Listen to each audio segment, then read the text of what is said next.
오늘 우리에게 주신 하나님의 말씀은 사도행전입니다. 사도행전 제 9장 19절에서 19절 하반절에서부터 25절까지 말씀입니다. 사도행전 제 9장 19절 하반절부터 25절까지 말씀을 같이 받들어 읽도록 하겠습니다. 찾으신 분들은 자기 성경을 들고 자리에서 일어서 주시기 바랍니다.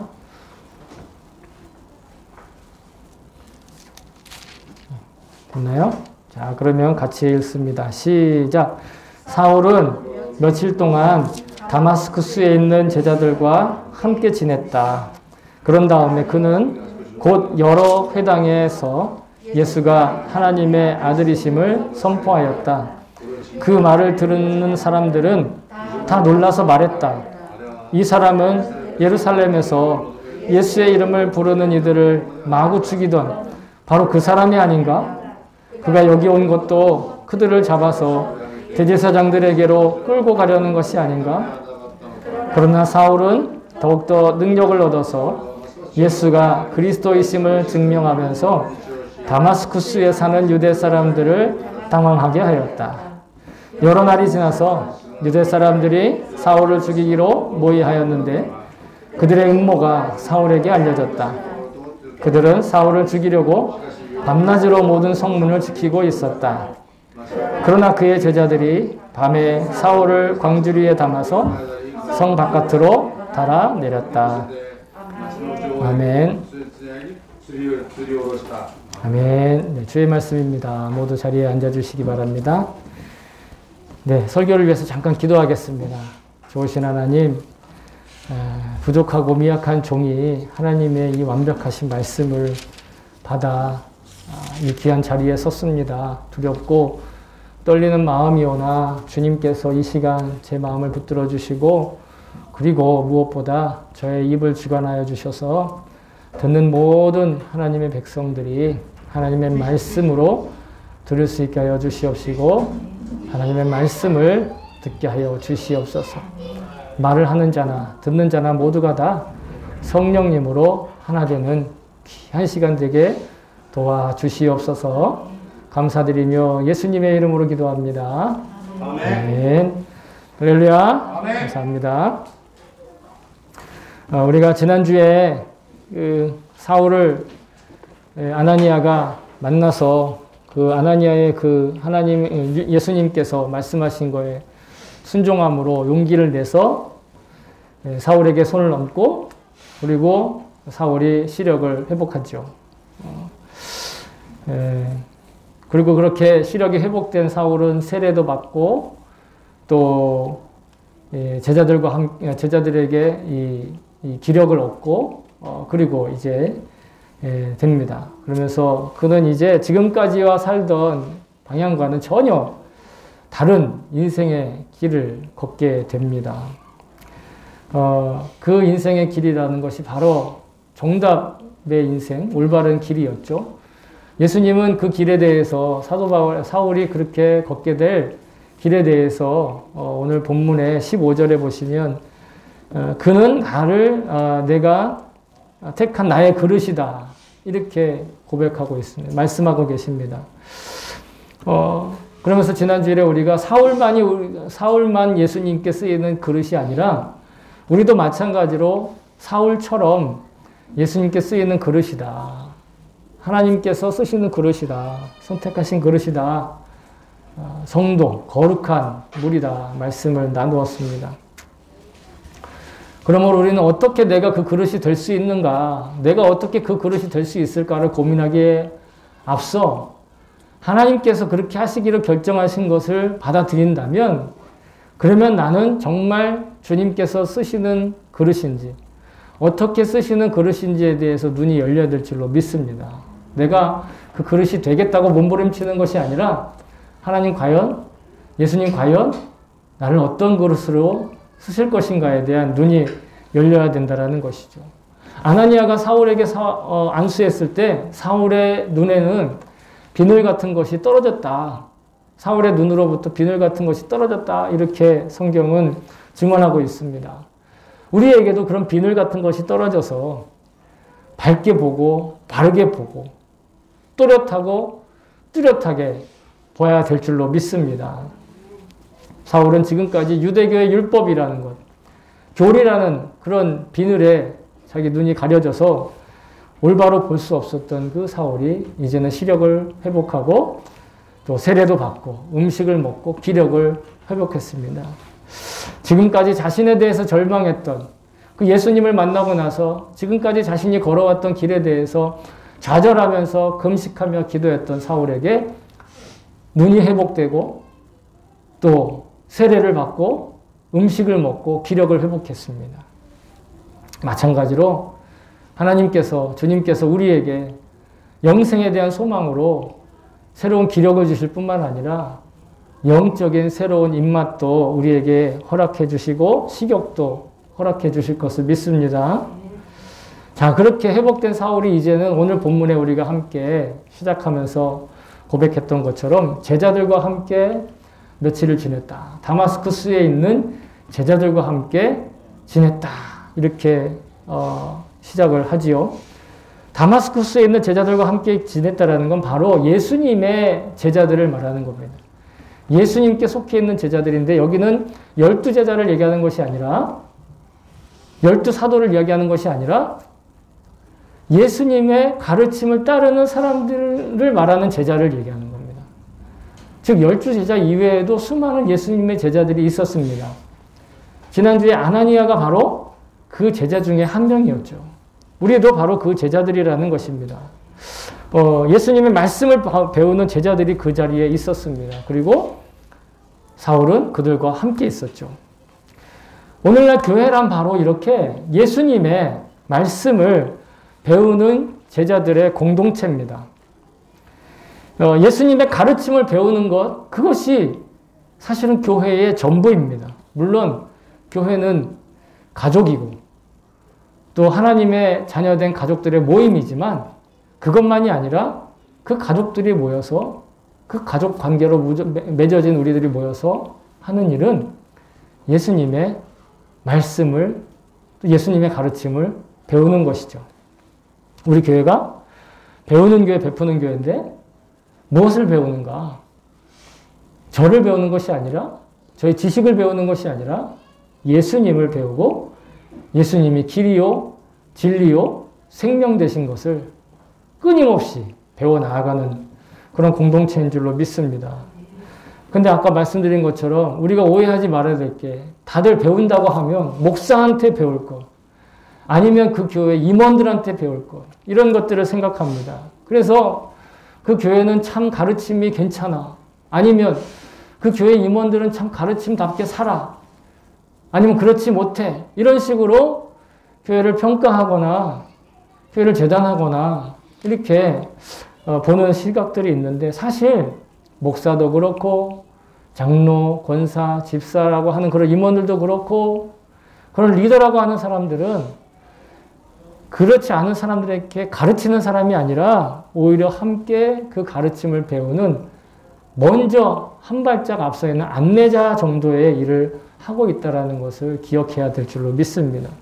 그러니까 목사가 됐다고 임원이 됐다고 특별한 직책을 갖는다고 대단하고 특별한 것이 아니라 그래도 똑같이 주님께 배우고 주님을 본받고 주님을 따라가야 될 제자들 중에 하나라는 것이죠. 예수님께서 우리를 거룩한 무리라고 불러주셨잖아요. 성도라고. 우린 거룩하지 않지만. 그리고 또한 우리를 제자라고 불러주셨고 제자로서 우리를 가르쳐주고 계시는 거예요.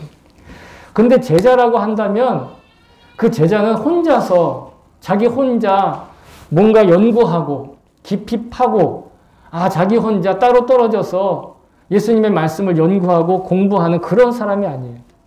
제자들이라고 했을 때는 이미 그 안엔 공동체가 있었다라는 겁니다. 함께 배우는 그룹이 있었다라는 거예요. 자기 나름대로의 지식과 경험으로 그 믿음에 대해서 뭔가 하나의 자기만의 틀을 갖는 것, 그것이 제자가 아니에요. 어떤 사람들이 오해하는 것처럼 말씀을 배우는 것이 마치 돌을 닦는 것처럼 뭔가 이렇게 수련을 하는 것처럼 오해하는데 그것은 정말 오해입니다. 우리는 제자의 공동체로서 함께 영향을 주고받으면서 배워나가는 줄로 믿습니다. 그래서 다윗이 시편에 이렇게 그 말씀을 배우는 관계에 대해서 고백하고 있습니다. 어떻게 이야기하고 있냐면 보라 형제가 연합하여 동거함이 어찌 그리 선하고 아름다운고 머리에 있는 보배로운 기름이 수염 곧 아론의 수염에 흘러서 그의 옷깃까지 내림 같고 헐몬 산의 이슬이 시온의 산들에 내림 같도다. 거기서 여호와께서 복을 명령하셨나니 곧 영생이로다. 앞에 있는 수식들은 다 시적인 수식이에요. 아름답다라는 거죠. 정말 풍요롭다는 것입니다. 근데 그 풍요로운 것의 결론은 무엇이냐면 여호와께서 복을 명령하셨나니 곧 영생이로다. 즉 형제의 동거함, 여기서 말하는 형제의 동거함이란 그냥 어떤 사람들이 뭐 이렇게 생각하는 것처럼 그런 이상한 것이 아니라 형제 자매 공동체 생활을 얘기하는 거예요. 공동체를 이루어서 그 공동체로 서 있는 것의 결론은 무엇이다? 영생을 복된 영생을 이루어 나간다라는 것이에요. 유진 피터슨이라고 하는 매우 존경받는 목사님이 성도들에게 성경을 쉽게 읽을 수 있도록 더 메시지라고 하는 성경 번역책을 냈습니다. 그 책에 이 구절에 어떻게 고백을 하고 있느냐면 그렇다. 그것이 하나님께서 복을 내리시고 영생을 베푸시는 현장이다. 이렇게 얘기했어요. 그것이 현장이라는 거예요. 뜬구름 잡듯이 어디에 있는 아니면 그냥 나 혼자 열심히 해서 찾아내는 연구하고 공부해서 하는 그런 배움이 아니라 한 공동체가 형제자매가 함께 서로 영향을 주고 받으면서 그러면서 영생의 복을 누리고 영생의 소망으로 살아가는 그 현장이 바로 제자의 공동체라는 것입니다. 오늘날의 교회 공동체가 바로 그 제자의 공동체인 것이죠. 지금은 우리가 코로나 때문에 잠시 이 대면에서 모이기가 힘든 그런 어려운 형편입니다. 그런데 분명히 주님은 우리에게 이 전염병의 위협이나 두려움을 극복하고 이겨내고 다시 우리가 현장에 모였을 때 아무런 걱정 없이 아무런 근심 없이 거리낌이 없이 함께 모여 예배하고 교제하고 다시 만날 날을 반드시 주실 것입니다. 그렇지만 우리가 앞으로 그런 날이 올 거야 그러면서 막연하게 그냥 기다리면서 그때까지는 어쩔 수 없지 하면 각자 도생하듯 그냥 개별적으로 그냥 혼자서 고군분투하며 기다리는 그런 것이 아닙니다. 제한적인 오프라인 모임이라도 또 온라인으로라도 서로 연합하고 연결되어서 공동체로서의 관계성과 연대감을 지켜야 한다는 것이죠. 분명히 성경은 우리한테 이렇게 가르쳐주고 있습니다. 모이기를 패하는 어떤 사람들의 습관과 같이 하지 말고 오직 권하여 그날이 가까움을 볼수록 더욱 그리하자. 모이라는 것입니다. 그런데 이 말이 꼭 위험 요소를 무릅쓰고서라도 사람들이 다 말리는 대로 억지로 율법적으로 모이라는 그 말이 아니라 어떠한 상황에서도 어떠한 여건 속에서도 우리의 연대감과 연합의 끈을 결코 포기하지 말고 지켜내야 한다는 것이에요. 모일 수 없을 때 더 끈끈한 유대감과 연대감을 지켜내야 한다는 것이에요. 그것이 바로 무엇으로 가능하느냐? 예수님의 가르침으로만 가능하다는 것입니다. 예수님의 말씀으로만 우리가 그 연대감을 지킬 수 있다는 것이죠. 사울의 눈에서 비늘이 떨어지고 시력이 회복되고 음식을 먹고 나서 그리고 나서 곧바로 한 일이 뭡니까? 다마스쿠스에 있는 제자들과 연대하는 것이었어요. 다마스쿠스에 있는 제자들과 서로 그 관계의 끈으로 자신을 그 공동체에 묶는 것이었어요. 여러분 어떠한 형편에 있더라도 우리는 연대와 연합의 끈을 절대로 놓지 말아야 돼요. 모이는 것이 어렵고 그들과 연결하는 것이 어렵고 하나 되는 것이 어렵더라도 그것은 반드시 지켜내야 된다라는 것입니다. 이렇게 성도이며 제자가 서로 하나의 가르침으로 하나가 되는 것은 여러분 놀라지 마세요. 예수님의 기도 제목이기도 했어요. 예수님이 요한복음 17장에 하나님 나라 가시기 전에, 하나님께 올라가시기 전에, 돌아가시기 전에 마지막으로 기도하시는데 그 중에 요한복음 17장 22절엔 이렇게 되어 있습니다. 내게 주신 영광을 내가 그들에게 주었사오니 이는 우리가 하나가 된 것 같이 그들도 하나가 되게 하려 함이니이다. 이 한 구절뿐만 아니라 요한복음 17장에는 계속해서 제자들이 하나 되는 것, 그것이 곧 하나님과 예수님이 하나 된 것과 같은 그런 가치라고 계속해서 말씀해 주고 계세요. 말씀해 주실 뿐만 아니라 그게 예수님의 소원이에요. 여러분, 예수님의 소원은 우리가 하나 되는 것입니다. 그래서 우리가 제자인 것 때문에, 우리 안에 살아계신 성령님 때문에 우리는 그래서 하나가 될 수 있는 거예요. 내가 뭘 잘해서, 내가 뭘 더 양보해서, 내가 뭘 얼마든지 사람들이 포용력이 커서가 아니라 그저 우리 안에 성령님이 계시니까. 그저 예수님의 소원이기 때문에. 그리고 예수님은 그래서 사람들이 우리를 통해서 어떻게 우리가 예수님의 제자인지를 알게 하는가. 바로 요한복음 13장 35절에 제자들에게 말씀하시길 너희가 서로 사랑하면 이로써 모든 사람이 너희가 내 제자인 줄 알리라. 서로 사랑하는. 그 서로 사랑하는 게 뭘까요? 바로 하나가 되는 것이에요. 하나가 되어주는 것입니다. 생각이 다를 수 있어요. 입장이 다를 수 있습니다. 처지가 달라요. 그러나 하나 되는 것. 여러분, 이것을 알았기에 사울은 아직 부활하신 예수님, 즉 이전에 육신으로 살아계실 때 가르침을 받지 못했지만 부활하신 예수님을 만나자마자 그 연대를 알았어요. 그래서 거듭난 직후 곧바로 제자들과 함께 공동체로 연합하고 연대할 수 있었던 것입니다.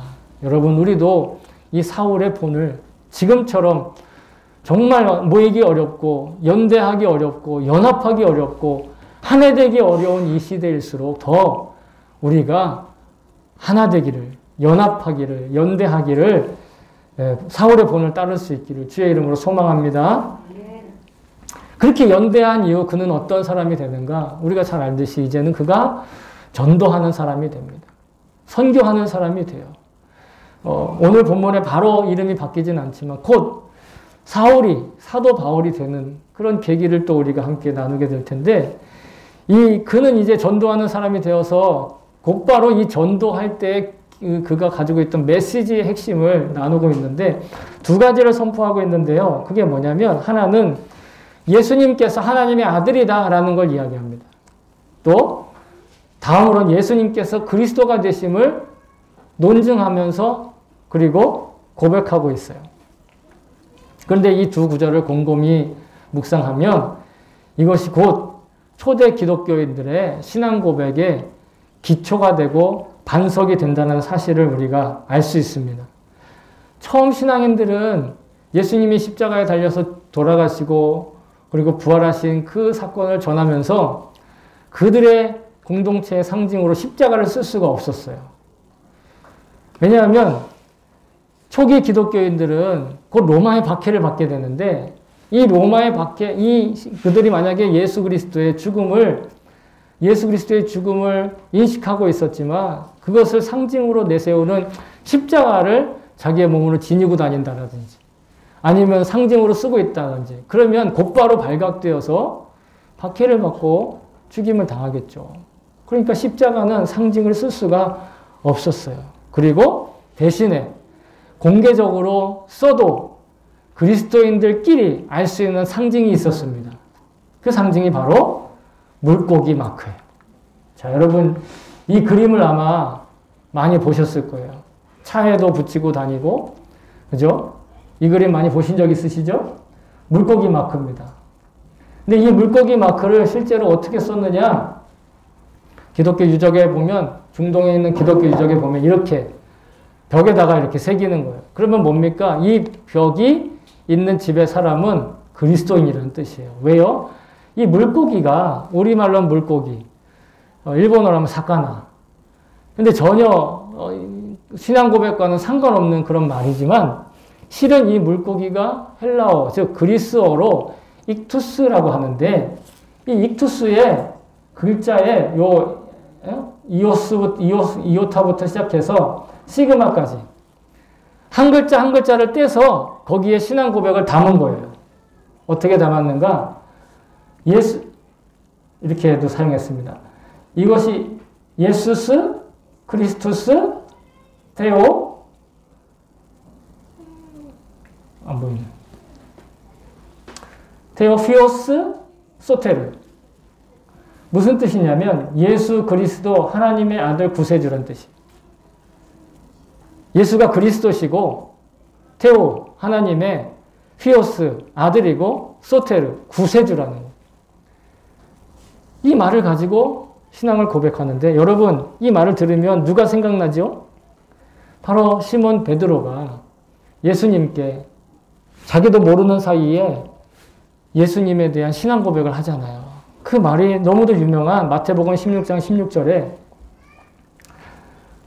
시몬 베드로가 대답하여 이르되 주는 그리스도시요 살아계신 하나님의 아들이십니다.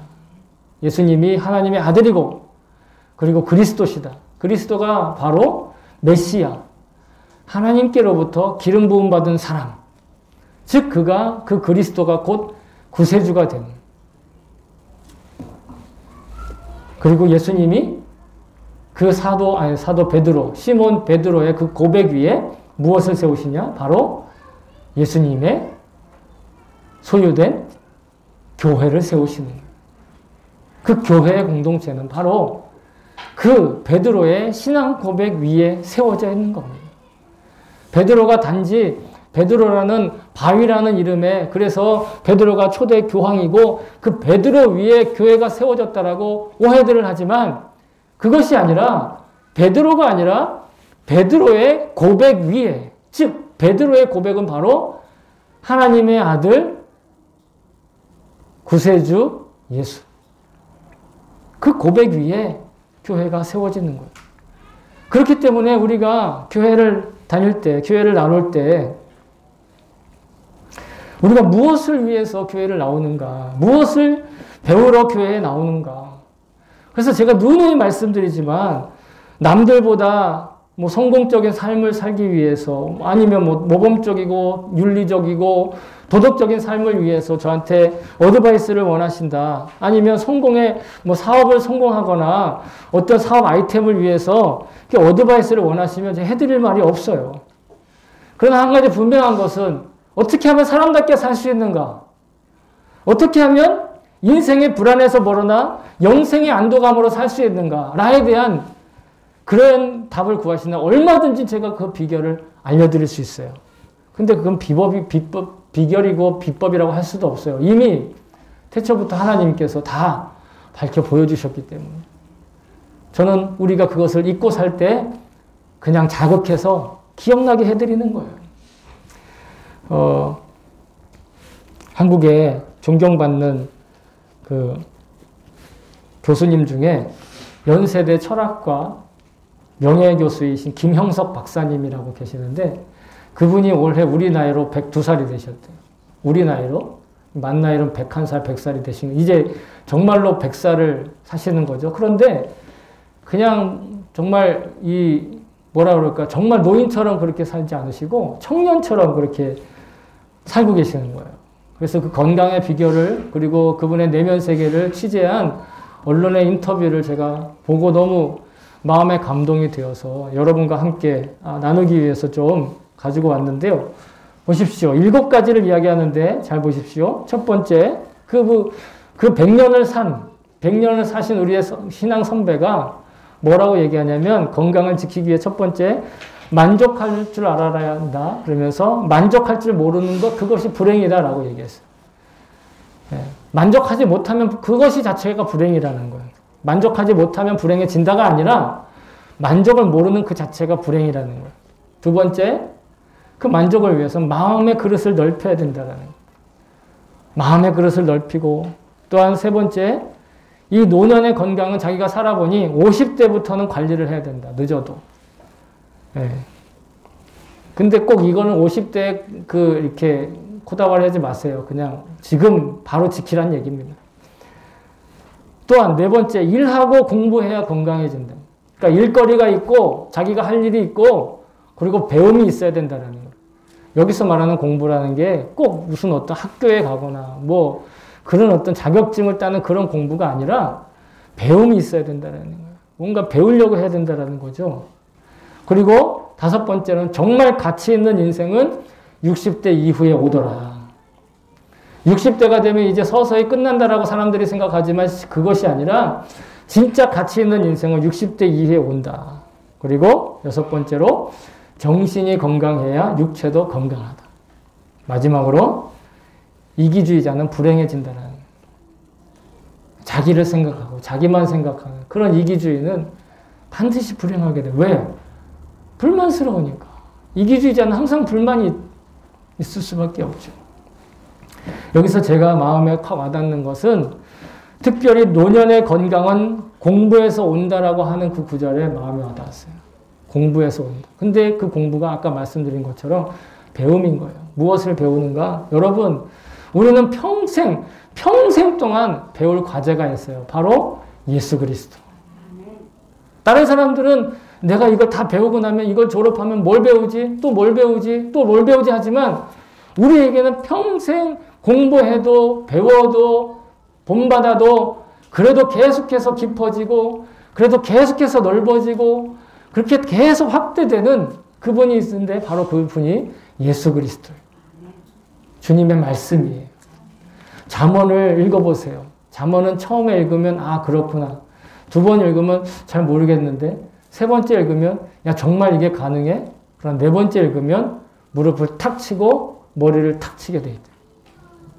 잠언의 말씀 뿐만이 아니라 성경 말씀은 한 번에 다 아는 사람은 없어요. 성경을 한 번에 다 알았다는 사람, 그 사람이 바로 교만입니다. 성경은 한 번에 다 알 수 없게 하나님이 일부러 쓰신 것 같아요. 성경을 읽어보면. 왜?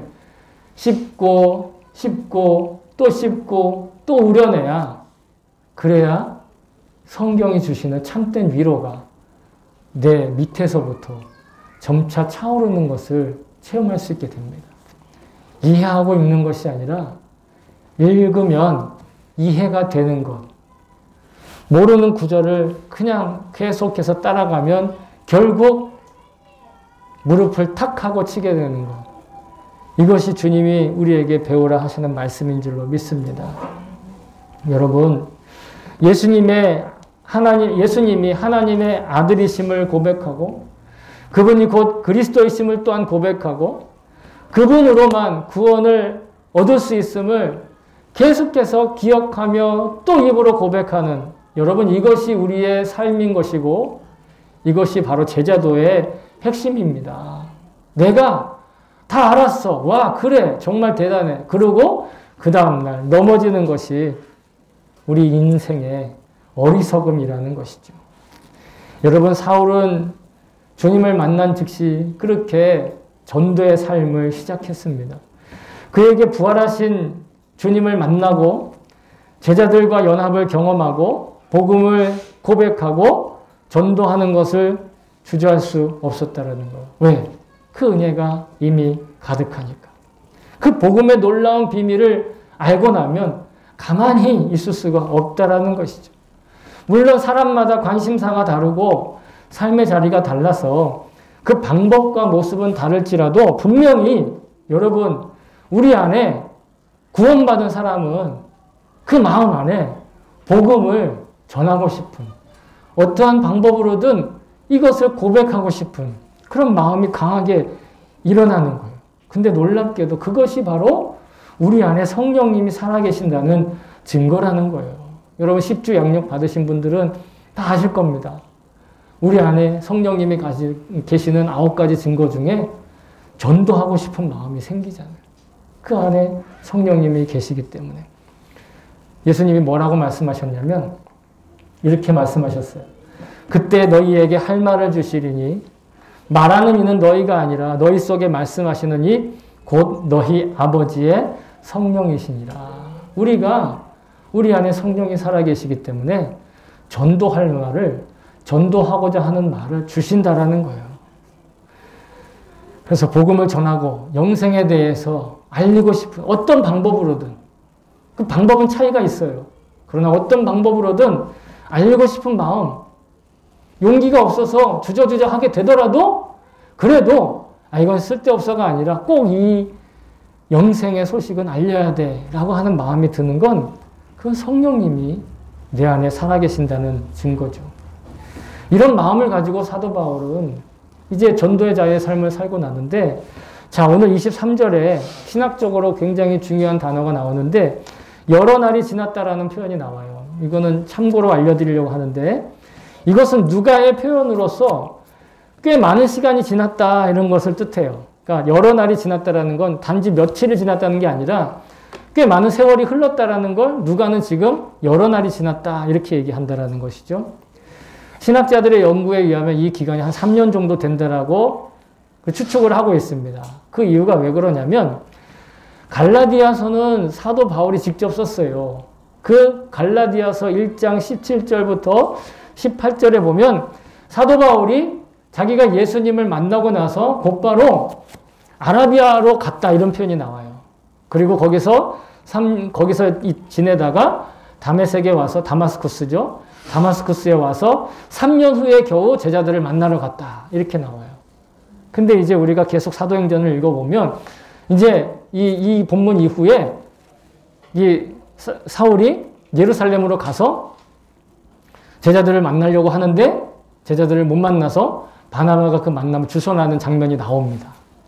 그러니까 어떤 사람이 듣기에는 사도행전에서는 곧바로 간 것처럼 느껴지는데 갈라디아서를 읽어보면 사도 바울이 한참 있다 만난 것처럼 느껴지죠.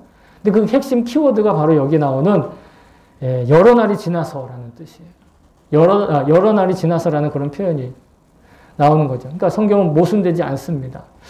여튼 사울은 이제 복음 전도로 인해서 유대인들로부터 박해를 받으며 본격적인 고난이 시작됐다라는 거예요. 23절 이후로는. 자, 22절까지는 그들을 놀라게 하고 또 그들이 사도 바울에 대해서 의아한 그런 마음은 들지만 그를 죽여야겠다는 생각은 안 하는데 23절 이후에는 어떤 마음을 들죠? 유대인들이 이제 사도 바울을 죽여야겠다라고 얘기한다라는 거예요. 이 본격적으로 이제 사도 바울이 전도하면 자신도 죽는 입장에 서게 되는 것이죠. 유대인들이 사울을 죽이려고 밤낮으로 성문을 지키고 있었어요. 그러니까 사도 바울은 계속해서 다메섹에 있었던 것이 아니라 잠깐 아라비아에 갔다가 다시 다메섹으로 돌아와서 그때 유대인들이 이 사람 봐라 그러면서 이 사울을 우리가 죽여야겠다 이렇게 하는 것이죠. 그리고 그는 밤낮 이 성문에 사람들이 지키고 있었기 때문에 성문으로 나가지 못하고 어떻게 되느냐? 그때는 이제 사울의 제자들이 생기죠. 사울의 제자들이 사울을 광주리에 담아서 성벽으로 내려 탈출하게 하는 겁니다. 여러분, 이건 우리가 그냥 지나가면서 읽으니까 그런가 보다 하지만 실은요, 사울은 지난주에도 말씀드렸다시피 당대 최고의 석학인 가브리엘의 문하에서 배우던 사람이었어요. 유대인들에게는 엄청나게 프라이드가 있고 자존심이 있는 그런 사람이었어요. 그런데 그 사람이 처량하게도 광주리에, 케이블카도 아닙니다. 광주리에 담겨가지고 그것도 한낮도 아니라 한밤에 그거 아무도 모르게 야음을 타서 탈출하는 모습이라니 참으로 불쌍한 모습 아니겠습니까? 어떻게 보면. 그런데 여러분 놀라지 마세요. 사울은 결코 그러한 고난에 낙심하거나 절망하거나 상심하지 않았어요. 우리가 그것을 어떻게 알 수 있을까요?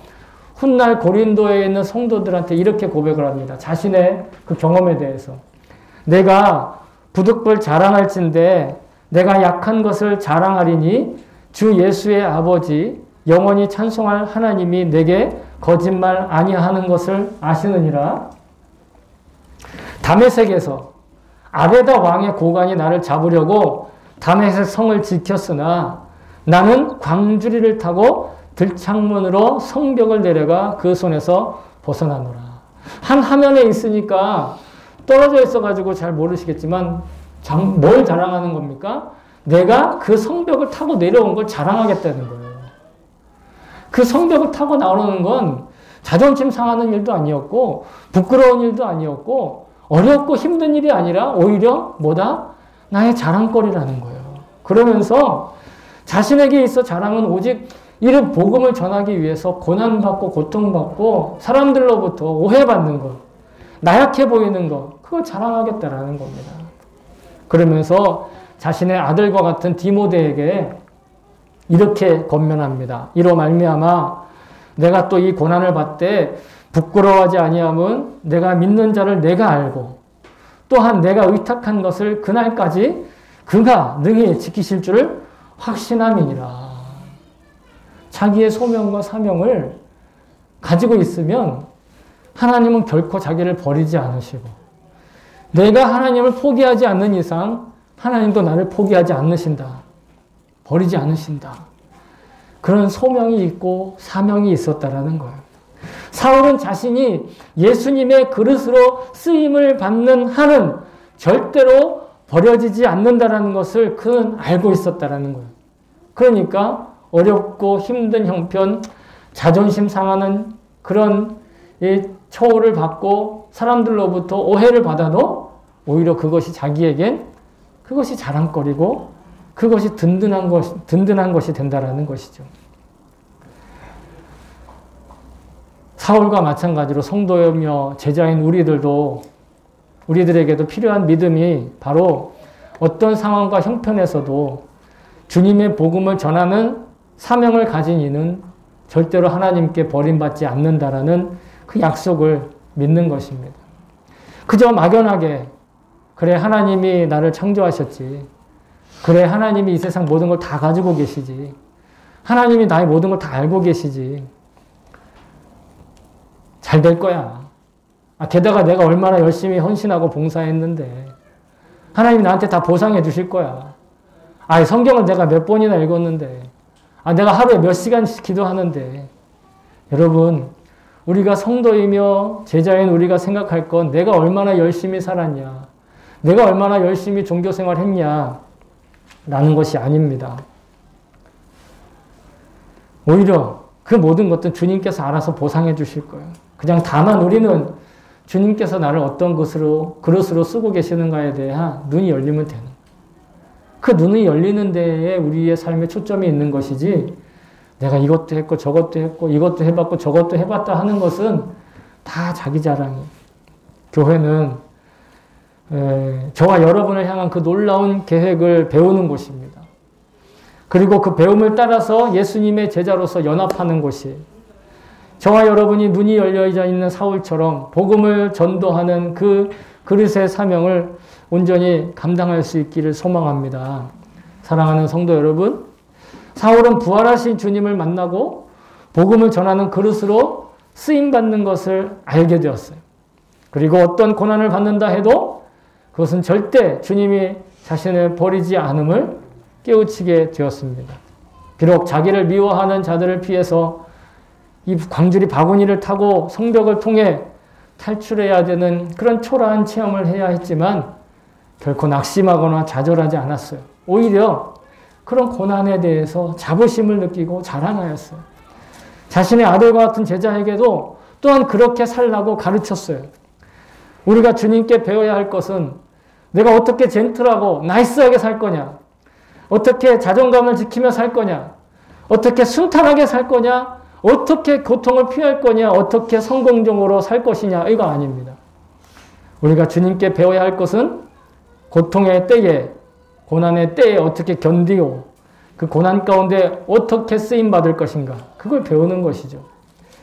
주님의 말씀으로부터 배우기를 우리 함께 기뻐하십시다. 그래서 복음을 전하는 그릇으로 쓰임받는데 온전히 순종함으로 사람답고 아름답고 그래서 행복하고 정말 원수까지도 사랑할 수 있는 그런 참된 영생의 주인공들로 살 수 있기를 주의 이름으로 축복합니다.